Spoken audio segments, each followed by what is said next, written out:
വയനാട് മേപ്പാടി കള്ളാടിയിൽ തുരങ്ക നിർമ്മാണ മേഖലയിലുണ്ടായ ദുരന്തം നമ്മളെ എല്ലാവരെയും ഏറെ വേദനിപ്പിച്ചിരിക്കുകയാണ്.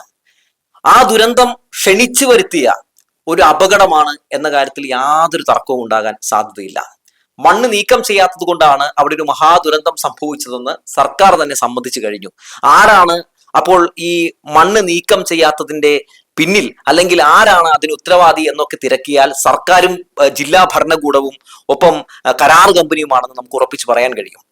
ഒപ്പം ഇത്തരത്തിലൊരു മഹാദുരന്തം സംഭവിച്ചിട്ട് ഏറെ വേദനിപ്പിച്ച മറ്റൊരു സംഭവം എന്താണെന്ന് വെച്ചാൽ, ഈ സമയം വരെ അവിടെ നിന്ന് ജയിപ്പിച്ചു വിട്ട സ്ഥലം MP പ്രിയങ്ക ഗാന്ധി ആ ദുരന്ത ബാധിത മേഖലയൊന്ന് സന്ദർശിക്കാനോ അല്ലെങ്കിൽ ദുരന്ത ബാധിതരെ ഒന്ന് നേരിട്ട് കാണുവാനോ ഒന്നും ശ്രമിച്ചിട്ടില്ല എന്നുള്ളതാണ്. സാധാരണ ഒരു സ്ഥലത്ത് ഇത്തരത്തിലുള്ള മഹാദുരന്തങ്ങളൊക്കെ സംഭവിച്ചിട്ടുണ്ടെങ്കിൽ സ്ഥലം MP-മാർ അല്ലെങ്കിൽ MLA-മാരൊക്കെ ഓടിയെത്തി രക്ഷാപ്രവർത്തനങ്ങളൊക്കെ നേരിട്ട് ഏകോപിപ്പിക്കുന്ന കാഴ്ചകളൊക്കെ നമ്മൾ കണ്ടിട്ടുണ്ട്. പക്ഷേ ഇവിടെ നോക്കൂ, പ്രിയങ്ക ഗാന്ധിയെ പോലൊരാൾ ഇത്തരം ഒരു അവരുടെ സ്വന്തം മണ്ഡലത്തിൽ ഇങ്ങനെ ഒരു ദുരന്തം സംഭവിച്ചിട്ട് അങ്ങോട്ടേക്ക് ഓടി എത്തുന്നില്ല എന്നത് എന്താണ് കാണിക്കുന്നത്? ഇവരൊക്കെ വെറും വേസ്റ്റ് ആണ് എന്നല്ലേ കാണിക്കുന്നത്? ഇങ്ങനെ ഒരു സംഭവം ഉണ്ടാകുമ്പോൾ ഫേസ്ബുക്കിലും ഇൻസ്റ്റാഗ്രാമിലും എക്സിലും ഒക്കെ അനുശോചനം രേഖപ്പെടുത്താനോ അല്ലെങ്കിൽ എന്തെങ്കിലും 4 അക്ഷരം കുറിക്കാൻ വേണ്ടിയാണോ ഇവിടുന്ന് ജനങ്ങൾ അവരെ അങ്ങോട്ടേക്ക് ലോകസഭയിലേക്ക് പറഞ്ഞയച്ചിട്ടുള്ളത്? ഇവരുടെ പ്രതിസന്ധി ഘട്ടങ്ങളിൽ ഇവർക്കൊപ്പം നിൽക്കാൻ വേണ്ടിയല്ലേ. പക്ഷെ ഒരു പ്രതിസന്ധി ഘട്ടത്തിലും പ്രിയങ്ക ഗാന്ധിക്കോ അല്ലെങ്കിൽ രാഹുൽ ഗാന്ധിക്കോ ആ നാട്ടിലെ ജനങ്ങൾക്കൊപ്പം നിൽക്കാൻ കഴിയുന്നില്ല എന്നുള്ളതാണ്. ഇതിനു മുമ്പ് ഈ പ്രിയങ്ക ഗാന്ധിയുടെ ചേട്ടൻ രാഹുൽ ഗാന്ധി വയനാട്ടിൽ നിന്ന് ജയിച്ചു പോയിരുന്നല്ലോ. അന്ന് രാഹുൽ ഗാന്ധി 2 സ്ഥലങ്ങളിൽ നിന്നിരുന്നു കേട്ടോ. ഒന്ന് അമേഠിയിലായിരുന്നു. അമേഠിയിൽ എന്താണ് സംഭവിച്ചത്? അമേഠിയിൽ 8 നില പൊട്ടിച്ചത് ആരാണ്? ഒരു സീരിയൽ നടിയാണ്. ആ സീരിയൽ നടി ആരാണ്? സ്മൃതി ഇറാനിയാണ്. ഒരു സീരിയൽ നടിയുടെ മുമ്പിൽ അങ്ങനെ രാഹുൽ ഗാന്ധി തോറ്റു. അവസാനം രാഹുൽ ഗാന്ധി ജയിച്ചത് വയനാട്ടിൽ നിന്നാണ്. അങ്ങനെ വയനാട്ടിൽ നിന്ന് ജയിച്ച് ലോകസഭയിലെത്തി. ഞാൻ പ്രധാനമന്ത്രിയാകും എന്ന് പറഞ്ഞാണ് അന്ന് ജനങ്ങളെ പറ്റിച്ചിരുന്നത്. അങ്ങനെ ഈ സ്വയം പ്രഖ്യാപിത പ്രധാനമന്ത്രി ലോകസഭയിലെത്തിയ ശേഷം എന്താണ് സംഭവിക്കുന്നത്? ഇവിടെ വയനാട്ടിൽ ഒരു മഹാദുരന്തം സംഭവിച്ചു. നമ്മുടെ ഉള്ളു പിടിച്ചുലച്ച ഒരു മഹാദുരന്തം വയനാട്ടിൽ സംഭവിക്കുകയാണ്. നമ്മളൊക്കെ വിചാരിച്ചു ഇപ്പൊ തന്നെ പറന്നു വരും രാഹുൽ ഗാന്ധി എന്ന് വിചാരിച്ചു അല്ലേ. പക്ഷേ ഒരു പുല്ലും നടന്നില്ല. രാഹുൽ ഗാന്ധി എന്ത് ചെയ്തു? രാഹുൽ ഗാന്ധിയും നമ്മുടെ പ്രിയങ്ക ഗാന്ധി ചെയ്തതുപോലെ ഫേസ്ബുക്കിൽ ഇൻസ്റ്റാഗ്രാമിൽ എക്സിലൊക്കെ കുറിച്ചു. ശേഷം മുഖ്യമന്ത്രിയെ വിളിച്ച് കാര്യങ്ങൾ അന്വേഷിച്ചു.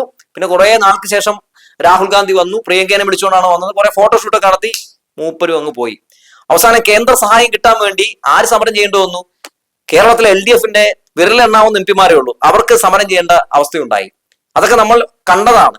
കേരളത്തിൽ നിന്നുള്ള UDF-ന്റെ MP-മാർ പോലും വയനാടിന്റെ കേന്ദ്ര സഹായത്തിന് വേണ്ടി ശബ്ദമുയർത്താതെ വന്നപ്പോൾ DMK-യുടെ പല MP-മാർ പോലും ലോകസഭയിൽ ശബ്ദമുയർത്തുന്ന കാഴ്ചയൊക്കെ നമ്മൾ കണ്ടതാണ്. അന്നേ മനസ്സിലായതാണ് രാഹുൽ ഗാന്ധിയൊക്കെ ശരിക്കും പറഞ്ഞ എന്തുകൊണ്ടാണ് കേരളത്തിന് പുറത്ത് ഒരു വിലയുമില്ലാത്ത ഒരു നേതാവായി മാറുന്നതെന്നും എന്തുകൊണ്ടാണ് രാഹുൽ ഗാന്ധിക്ക് ഒന്നും വലിയ രീതിയിൽ തന്നെ ഉയരാൻ കഴിയാത്തതെന്നും ഒക്കെ നമുക്ക് നന്നായി മനസ്സിലായതാണ് ആ സംഭവത്തോടു കൂടി തന്നെ. വയനാട്ടില് നിരവധി കാട്ടാനാക്രമണങ്ങൾ ഉണ്ടായി അല്ലെ. പ്രിയങ്ക ഗാന്ധി MP ആയ ശേഷവും ഉണ്ടായിട്ടുണ്ട്. എപ്പോഴെങ്കിലും വന്ന് ആ വീട്ടിൽ വന്ന് ഈ അത്തരത്തിൽ ആക്രമണത്തിൽ മരണമടഞ്ഞ ആളുകളുടെ ബന്ധുക്കളെ അല്ലെങ്കിൽ കുടുംബങ്ങളിലുള്ള ആളുകളെ സമാധാനിപ്പിക്കാൻ അവർക്ക് കഴിഞ്ഞിട്ടുണ്ടോ? ഇല്ല. എന്തിന്? അടുപ്പിച്ച് കുറെ കാട്ടാനാക്രമണത്തിൽ നിരവധി ആളുകൾ മരിച്ച ഒരു സന്ദർഭത്തിൽ എനിക്ക് തോന്നുന്നു അന്ന് അവിടെ MP രാഹുൽ ഗാന്ധിയാണ്. രാഹുൽ വരുന്നൊരു സാഹചര്യം ഉണ്ടായി. ജനങ്ങൾക്ക് ആകെ ക്ഷുഭിതനായിട്ട് ചെന്നിട്ട് എന്താ പറഞ്ഞതെന്നറിയൂ? അതായത് രാഹുൽ ഗാന്ധി നിങ്ങളെ ജയിപ്പിച്ചു വിട്ടിട്ടുള്ള ഇത്തരം വിഷയങ്ങളൊക്കെ ഇടപെടാൻ വേണ്ടിയാണ് എന്നാണ് പറഞ്ഞത്. ഇവിടെ വലിയ രീതിയിലുള്ള വന്യജീവി ആക്രമണങ്ങളൊക്കെ നടക്കുന്നുണ്ട്. അതൊക്കെ ഒന്ന് നിങ്ങൾ അവിടെ ഒന്ന് ലോകസഭയിൽ റൈസ് ചെയ്യൂ എന്നാണ് പറഞ്ഞത്. അതുമാത്രമല്ല, അന്ന് ആ ജനങ്ങൾ പറഞ്ഞൊരു കാര്യം കൂടി എന്റെ ഓർമ്മയിലുണ്ട് കേട്ടോ. അതായത് ഞങ്ങളെ സംബന്ധിച്ച് ഞങ്ങൾക്ക് അവരുടെ അടുത്തേക്ക് MP-മാരുടെ അടുത്തേക്ക് എത്തിപ്പെടാൻ പറ്റില്ല എന്നാണ് അവർ പറഞ്ഞത്. കാരണം വലിയ Z കാറ്റഗറി സുരക്ഷയിലൊക്കെയാണ് ഇവർ നടക്കുന്നത്. അങ്ങോട്ടേക്ക് എത്തണമെങ്കിൽ എത്ര സുരക്ഷാ പരിശോധനകൾ കഴിഞ്ഞ ശേഷമാണ് എത്താൻ കഴിയുക.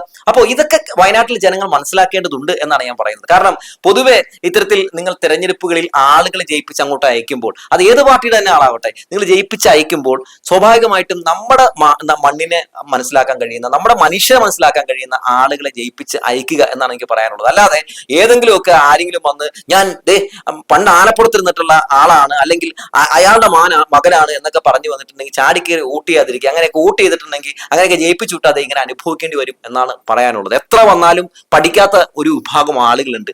അവർ അനുഭവങ്ങളിലൂടെയെങ്കിലും പഠിക്കാൻ ശ്രമിക്കുക എന്നാണ് പറയാനുള്ളത്. നോക്കൂ, ഇത്തരമൊരു സന്ദർഭം ഉണ്ടാകുമ്പോൾ, ഇത്തരമൊരു ദുരന്തം ഉണ്ടാകുമ്പോൾ ഈ സർക്കാർ പോലും അങ്ങോട്ടേക്കും ഇങ്ങോട്ടേക്കും ചെളിവാരി എറിയാണ് ഇത് തലയെ കൊടുക്കാതിരിക്കാൻ വേണ്ടി. ഞാൻ ആലോചിച്ച് പോവുകയായിരുന്നു, 2018 നമുക്കിവിടെ പ്രളയം സംഭവിച്ചപ്പോഴും അതുപോലെ തന്നെ കോവിഡ് ഉണ്ടായപ്പോഴും എന്തിന് ഈ വയനാട്ടിൽ ദുരന്തം ഉണ്ടായപ്പോഴും ഒക്കെ നമ്മുടെ കേരളം UDF വല്ലതുമാണ് ഭരിച്ചിരുന്നതെങ്കിൽ എന്തൊക്കെ മുടന്ത ന്യായങ്ങൾ പറയുമായിരുന്നു അല്ലെ. ഞാൻ ആലോചിച്ചു പോയി. ഇനിയിപ്പോ പ്രളയം വന്നപ്പോ ഞങ്ങളാണോ പ്രളയം ഉണ്ടാക്കിയതെന്ന് ചിലപ്പോൾ ചോദിക്കുമായിരുന്നു. അല്ലെങ്കിൽ കോവിഡ് വന്നപ്പോൾ ഞങ്ങളാണോ ഇവിടെ കോവിഡ് ഉണ്ടാക്കിയതെന്ന് ചിലപ്പോൾ ചോദിക്കുമായിരിക്കും. അല്ലെങ്കിൽ ചിലപ്പോൾ വയനാട് ദുരന്തം ഉണ്ടായപ്പോൾ ഞങ്ങളാണോ പോയിട്ട് ഈ ഉരുള് പൊട്ടിച്ചു വിട്ടേ എന്നൊക്കെ ചിലപ്പോൾ ചോദിക്കുമായിരിക്കും. അങ്ങനെയൊക്കെ എനിക്ക് തോന്നിപ്പോവുകയാണ് കാര്യം ഇപ്പോഴത്തെ പ്രതികരണങ്ങൾ കാണുമ്പോൾ. കാരണം ഒരു മുഖ്യമന്ത്രി ഒരു പരാതിപ്പെട്ടി പോലെ ഇങ്ങനെ കുറെ കാര്യങ്ങൾ ഇങ്ങനെ പരാതികൾ ഇങ്ങനെ നിർത്തിക്കൊണ്ടിരിക്കുകയാണ്. പരിഹാരം കണ്ടെത്തേണ്ട മനുഷ്യനാണ് ഇങ്ങനെ പരാതികൾ പറഞ്ഞുകൊണ്ടിരിക്കുന്ന കാഴ്ചയൊക്കെ നമ്മൾ കണ്ടുകൊണ്ടിരിക്കുകയാണ്. എന്തായാലും ഈ വയനാട് സംഭവിച്ചിട്ടുള്ള ഈ ദുരന്തത്തിന്റെ വ്യാപ്തി വളരെ വലുതാണ്. കേന്ദ്രമൊക്കെ ഈ വിഷയത്തിൽ ഇടപെട്ടുകൊണ്ട് അവർക്ക് അർഹതപ്പെട്ടിട്ടുള്ള അവർക്ക് ചെയ്യാൻ കഴിയുന്ന എല്ലാ സഹായങ്ങളും ചെയ്യണമെന്ന് അഭ്യർത്ഥിക്കുകയാണ്. ഒപ്പം ഇന്ന് ഈ വിഷയത്തിൽ കേന്ദ്രമന്ത്രി സുരേഷ് ഗോപി നടത്തിയുള്ള ഒരു പ്രതികരണം കാണാനിടയായി. അതായത് ഈ വിഷയത്തിൽ മുഖ്യമന്ത്രി ഒരു പ്രതികരണം രേഖപ്പെടുത്തട്ടെ എന്നാണ് പറഞ്ഞിട്ടുള്ളത്. മുഖ്യമന്ത്രി മാത്രമല്ല, താങ്കൾ കേന്ദ്രമന്ത്രിയാണ്, കേരളത്തിൽ നിന്നുള്ള മന്ത്രിയാണ്. സ്വാഭാവികമായും അങ്ങയ്ക്കും ഈ വിഷയത്തിൽ ഇടപെടാനും അവർക്ക് വേണ്ട സഹായങ്ങൾ ചെയ്തു കൊടുക്കാനുള്ള ബാധ്യതയൊക്കെ ഉണ്ട്. അതിൽ നിന്ന് താങ്കൾക്ക് ഒഴിഞ്ഞു മാറാൻ കഴിയില്ല. വയനാട് ദുരന്തത്തിന്റെ സമയത്ത് അങ്ങനെ ഒഴിഞ്ഞു മാറുന്ന ഒരു സുരേഷ് ഗോപിയെ നമ്മൾ കണ്ടിരുന്നു. സുരേഷ് ഗോപി ഇതുപോലെ തന്നെയായിരുന്നു കേട്ടോ. സുരേഷ് ഗോപി ജയിച്ചു പോയപ്പോൾ സ്വയം പ്രഖ്യാപിത നന്മോരമാണല്ലോ പുള്ളി. ഇപ്പൊ ഈ നന്മോരം വന്നിട്ട് അങ്ങ് പൊളിച്ചടക്കം അവിടെ ടൗൺഷിപ്പിനുള്ള മുഴുവൻ പൈസ വാരി വിത്തണമെന്നൊക്കെ എല്ലാവരും വിചാരിച്ചു. മൂപ്പരും വന്ന് ഇങ്ങനെ അതും എനിക്ക് 6-7 ദിവസം കഴിഞ്ഞിട്ടാണ് ഈ പറയുന്ന സുരേഷ് ഗോപി വരുന്നത്. വന്ന് കുറെ ഫോട്ടോഷൂട്ടൊക്കെ നടത്തി മൂപ്പരും പോയി. 5 പൈസയുടെ മിഠായി മേടിക്കാനുള്ള പൈസ പോലും അവർക്ക് കൊടുത്തില്ല എന്നുള്ളതാണ് ഏറ്റവും പ്രധാനപ്പെട്ട കാര്യം. അപ്പൊ ഈ ഞങ്ങൾ ഭയങ്കര സംഭവമാണ് എന്നൊക്കെ പറഞ്ഞു കിടക്കുന്ന ഈ ഫോട്ടോഷൂട്ട് കുട്ടപ്പന്മാരും കുട്ടപ്പിമാരും ഒക്കെ സത്യത്തിൽ ഒരു ഗുണവും ഇല്ലാത്ത നേതാക്കളാണെന്നുള്ള കാര്യം നമ്മൾ സ്വയം തിരിച്ചറിയുന്നത് എന്തുകൊണ്ട് നല്ലതാണെന്ന് ഞാൻ പറഞ്ഞു വെക്കുകയാണ്. ഇപ്പൊ ഈ പ്രിയങ്ക ഗാന്ധിയും രാഹുൽ ഗാന്ധിയും ഒക്കെ തെരഞ്ഞെടുപ്പ് സമയമാകുമ്പോൾ ഒരു പ്രത്യേക ഒരു സംഭവമായിട്ട് വരും. എന്താണെന്നറിയും, ആരെങ്കിലുമൊക്കെ ഏതെങ്കിലുമൊക്കെ തട്ടുകട നടത്തണമെങ്കിൽ തട്ടുകടയിൽ ചെന്നിട്ട് ഓടിപ്പോയി രാഹുൽ ഗാന്ധിയോ അല്ലെങ്കിൽ പ്രിയങ്ക ഗാന്ധിയോ ബുൾസേ ഉണ്ടാക്കുക, എന്നിട്ട് ഫോട്ടോ എടുക്കുക, പോസ്റ്റ് ചെയ്യുക. ഇനിയിപ്പോ ആരെങ്കിലും മീൻ പിടിക്കാൻ വള്ളത്തിൽ പോകുന്നുണ്ടെങ്കിൽ വള്ളത്തിൽ പോയിട്ട് നേരെ എടുത്തിട്ട് കടലിലേക്ക് ചാടി ഒരു 10-15 ഫോട്ടോ എടുത്ത് റീൽ എടുത്ത് അങ്ങ് സെറ്റ് ചെയ്യും. എന്തിനാണെന്നറിയോ, ഞങ്ങൾ സാധാരണക്കാർക്ക് ഒപ്പമാണെന്ന് വരുത്തി തീർക്കാൻ വേണ്ടി കാണിച്ചു കൊടുക്കുന്ന ഓരോ കാട്ടിക്കൂട്ടലുകളാണ്. ഈ കാട്ടിക്കൂട്ടലുകൾ കൊണ്ടൊന്നും ഈ പറയുന്ന 2026 പിടിച്ചു നിൽക്കാൻ പറ്റില്ല എന്ന് ഏത് കാലത്ത് ഈ രാഹുൽ ഗാന്ധിയും പ്രിയങ്ക ഗാന്ധിയും ഒക്കെ മനസ്സിലാക്കുമോ എന്തോ. ഇപ്പോഴും രാഹുൽ ഗാന്ധിയും പ്രിയങ്ക ഗാന്ധിയും എന്തോ മഹാസംഭവമാണെന്ന് പറഞ്ഞു നടക്കുന്ന ഒരു വലിയ വിഭാഗം ആളുകൾ ഇവിടെ ഉണ്ട് എന്നുള്ളതാണ് ഏറെ അതിശയിപ്പിക്കുന്ന ഒരു കാര്യം. പക്ഷേ ഇപ്പോഴത്തെ തലമുറ ഇതൊക്കെ നോക്കിയിട്ട് ഇവർക്കൊന്നും നേരം എടുത്തിട്ടില്ലേ എന്നാണ് ചോദിച്ചു പോകുന്നത്. ഈ നാട്ടിൽ നിന്ന് വോട്ട് ചെയ്ത് ജയിപ്പിച്ചു വിടുന്ന, അതായത് നമ്മുടെയൊക്കെ പണിക്കാരായിട്ടുള്ള MP-മാരും MLA-മാരും പഞ്ചായത്ത് പ്രസിഡന്റും മെമ്പർമാരും ഒക്കെ സത്യത്തിൽ നമ്മുടെ പണിക്കാരാണ്. അപ്പോ അവർ നന്നായിട്ട് പണിയെടുക്കുന്നില്ലെങ്കിൽ വരാൻ പോകുന്ന തിരഞ്ഞെടുപ്പിൽ എടാ നിന്റെ പണി മോശമാണ്, അതുകൊണ്ട് നീ വീട്ടിലിരിക്കും, നീ നന്നാവുമ്പോൾ നമുക്ക് നോക്കാം എന്ന് പറയാനുള്ള ആ ഒരു രീതിയിൽ പ്രതികരിക്കാനുള്ള ഒരു ഊർജം നിങ്ങൾ എന്തായാലും സംഭരിക്കേണ്ടതുണ്ടെന്ന് പറഞ്ഞു വെക്കുകയാണ്. ഒരുപക്ഷെ ഞാൻ ഈ വാർത്ത ചെയ്യുമ്പോൾ സ്വാഭാവികമായിട്ടും രാഹുൽ ഗാന്ധി ഫാൻസ് അസോസിയേഷനും പ്രിയങ്ക ഗാന്ധി ഫാൻസ് അസോസിയേഷനും ഒക്കെ ഈ വാർത്തയുടെ കമന്റ് ബോക്സിൽ വന്നിട്ട് പൂര തെറിവിളി വിളിക്കുന്ന അറിയാം. കാരണം നിങ്ങൾ വിളിക്കണം, വേറെ ഒന്നും കൊണ്ടല്ല, നിങ്ങളുടെ ആ സ്വഭാവം കൂടി ആ സംസ്കാരം കൂടി ജനങ്ങൾ തിരിച്ചറിയേണ്ടതുണ്ട്. പിന്നെ എനിക്ക് പറയാനുള്ളത് ഞാൻ പറയും, കാരണം ഇത് ഇന്ത്യയാണ്, അഭിപ്രായ സ്വാതന്ത്ര്യമുള്ള ഒരു നാടാണ്. അതുകൊണ്ട് ഞാൻ പറയാനുള്ളത് പറഞ്ഞുകൊണ്ടേ ഇരിക്കുമെന്ന് പറഞ്ഞു വെക്കുകയാണ്. അപ്പോൾ ഞാൻ പറയുന്ന എൻ്റെ അഭിപ്രായത്തോട് ഭിന്നതയുള്ള എതിരഭിപ്രായമുള്ള നിരവധി ആളുകളൊക്കെ ഉണ്ടാവും. സ്വാഭാവികമായിട്ടും നിങ്ങൾക്കും നിങ്ങളുടെ അഭിപ്രായങ്ങളൊക്കെ രേഖപ്പെടുത്താം, ഞാൻ അതിനെ മാനിക്കുന്നുണ്ട്. പക്ഷേ ഒരു കാര്യം പറയാതിരിക്കാൻ കഴിയില്ല, ഇത്തരം പ്രിയങ്ക ഗാന്ധിയെ പോലുള്ള രാഹുൽ ഗാന്ധിയെ പോലുള്ള ജനങ്ങളോട് യാതൊരു പ്രതിബദ്ധതയും ഇല്ലാത്ത ആളുകളെ എന്തായാലും സപ്പോർട്ട് ചെയ്യാൻ നമ്മളെ കിട്ടില്ല എന്ന് പറഞ്ഞു വെച്ചുകൊണ്ട് നിർത്തട്ടെ.